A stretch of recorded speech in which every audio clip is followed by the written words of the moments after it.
Okay, so today I'm going to talk about 3D printing. Now, to start with, I've just given our kind judges hepatitis, HPV, and rotavirus. But don't worry, I'm not an evil scientist. These are just actually 3D printed models of the viruses. Now, these 3D printed models, they're actually 10 million times the size of the actual virus. To put that into perspective, if you had a human being and you increased him by 10 million times in size, he'd be twice the size of the planet. So I think just that is pretty cool. But more specifically today, I want to talk about how 3D printing works. Specifically, I'm going to talk about the original form of 3D printing, which is stereolithography. So for stereolithography, you need two main ingredients. The first ingredient you need is UV light. UV light comes from the sun. It's invisible and very powerful. The second ingredient that you need is known as a liquid photopolymer. Now, liquid photopolymer is quite a complicated word.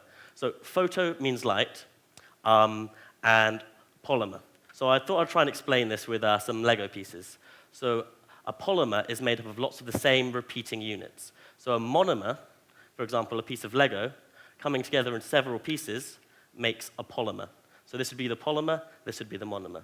Now the way a photopolymer works is when UV light is exposed onto the monomers, these monomers come together, join together, and form a solid. Okay, so you may be asking yourself now, so how does this photopolymer and UV light work in said 3D printer? So the way a 3D printer works is you'd spread a very thin layer of this photopolymer out on the surface, and then a UV light projector, very similar to the projectors that we're using today, but much smaller, will project a specific UV light image onto this thin layer. This will cause the monomers to form a solid in that shape, in the shape of the projection on the thin layer. Now, the 3D printer is mechanical, so it can lift this layer up just a fraction. And below this layer, some more photopolymer is pasted on top of the image that you've just created. Okay, so now you're projecting onto this layer, the original layer, a new UV image, and you can build up layer by layer by layer lots of different images. These images coming together in this iterative process create your 3D printed object.